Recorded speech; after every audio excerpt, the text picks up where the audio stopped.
ওকে তো ভাই লোক প্রশান্ত নীলের ড্রাগন সিনেমা তারই কেজিএফ এন্ড সালারের থেকেও ডবল ধামাকা হবে। আরেকদিকে রঘু ডাকাতের ঝিলমিল গানটা কেমন ছিল, সাথে আল্লু অর্জুন জেনে শুনে নিজের ক্যারিয়ারেরই 12টা বাজাতে চলেছে। তবে লোকা চ্যাপ্টার 1 কি সত্যি একটা মাস্টারপিস ফিল্ম? সবকিছুই জানবো, শুধু ভিডিওটার সাথেই থাকুন।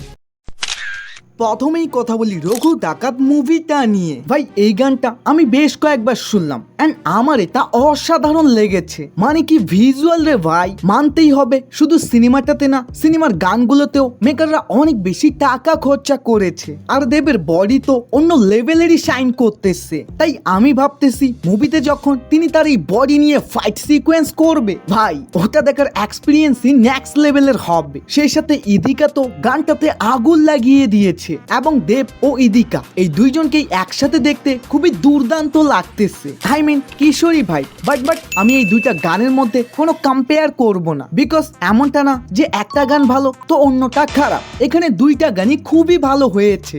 আর হ্যাঁ, দেব ও ইদিকার কস্টিউম এটাও কিন্তু খুবই ভালো একটা প্লাস পয়েন্ট। প্রথমে লাল, তারপর সাদা, দেন কালা, এই তিনটা কস্টিউমের সাথে সাথে আবার ভিন্ন ভিন্ন ভিজুয়াল, যা গানটাকে দেখতে ও শুনতে অন্য লেভেলেরই ফিল দিচ্ছে। আর ভাই ওভারঅল যদি একটা রিভিউ দিই, মিথ্যা বলবো না, সত্যি বলতেছি আমার এটা খুবই খুবই খুবই ভালো লেগেছে। এখন কথা বলি ড্রাগন মুভিটা নিয়ে। ভাই জুনিয়র এনটিআর বার্থডেতে তো এই সিনেমার একটা গ্লিমস আসার কথা ছিল, তবে অটুর কারণে মেকাররা ওই প্ল্যানটাকে ক্যান্সেল করে। বাট এখন যেহেতু অটু খুবই বাজে ভাবে ট্রোল হচ্ছে, তাই হোমবালে ফিল্ম সিদ্ধান্ত নেয় আগে তারা মুভিটাকে যেরকম ভাবে তৈরি করতে চেয়েছিল এখন আরো অনেক বেশি ইমপ্রুভ করবে, এবং এই ইমপ্রুভটা হবে ইন্টারন্যাশনালি। মানে এই সিনেমাটার বেশ কিছু শুটিং বাইরের দেশেও করা হবে। আর হ্যাঁ, যারা জানেন না তাদের বলি, ডিরেক্টর প্রশান্ত নীলের কিন্তু এটাই for the first time internationally shooting. কিন্তু এই পর্যন্ত তো সবকিছু ঠিকই ছিল, তবে এর মধ্যেই শোনা যায় এই সিনেমার ওয়ার্ল্ড বিল্ডিং বেস্টের থেকেও বেস্ট হবে। আই মিন সোজা কথায় তারা ইঙ্গিত দিচ্ছে কেজিএফ এন্ড সালারের থেকেও বেটার হবে। ভাই এটা আবার ওভার কনফিডেন্স হচ্ছে না তো? না মানে আগে মুভিটা রিলিজ হোক, তারপরে এগুলো দর্শক দাবি করবে। এখন কথা বলি আল্লু অর্জুনকে নিয়ে। ভাই এই বান্দার কেরিয়ারের গাড়ি তো বর্তমান রকেটের গতিতে উপরে যাচ্ছে।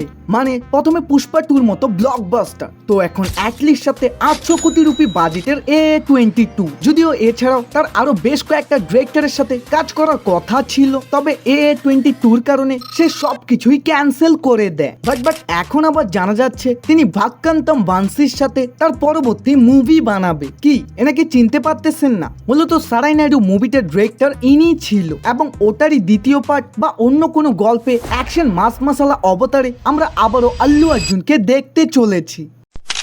এখন কথা বলি লোকা চ্যাপ্টার 1 মুভিটা নিয়ে। ভাই সিনেমাটা অনেক আগে রিলিজ হলেও হিন্দিতে জাস্ট 2 থেকে 3 দিন আগেই রিলিজ হয়েছে। আর ভাই এটা কি বানিয়েছে, ভিএফএক্স জাস্ট আউটস্ট্যান্ডিং। ভাই আপনি সিনেমাটা দেখার পর বুঝতেই পারবেন না এটা মাত্র 30 কোটি রুপি বাজেটের সুপার হিরো মুভি। হালকা ছোট্ট করে একটা স্পয়লার দিই, এই সিনেমায় একজন বাচ্চা মেয়ে আছে। আর ভাই ওই ছোট্ট বাচ্চাটা যেইভাবে ওই চরিত্রটাকে প্লে করেছে, ভাই আমি গ্যারান্টি দিতে পারি এখনো অনেক বড় বড় সুপারস্টার ওই লেভেলের অভিনয় করতে পারবে না। মানে ওটা দেখার মজাই অন্যরকম ছিল। তাই প্লিজ অবশ্যই এই সিনেমাটাকে দেখবেন। আর ওভারঅল যদি একটা রিভিউ দিই, আমি এটাকে মাস্টারপিস তো বলবো না, তবে একটা অসাধারণ সিনেমা। যাক বাদ দিন কালেকশনে আসা যাক। শুরুটা শুধু 2,07,00,000 দিয়ে হলেও 7 দিনের মধ্যেই 100 কোটি পার। আই মিন সোজা কথায় ব্লকবাস্টার। বাকি ফেস্টিভ্যালের কথা মনে আছে তো? দ্রুত 50,000-এর ফ্যামিলি বানিয়ে দাও, সাথে সাথে ফেস্টিভ্যাল ভিডিও ড্রপ নাও। বাই।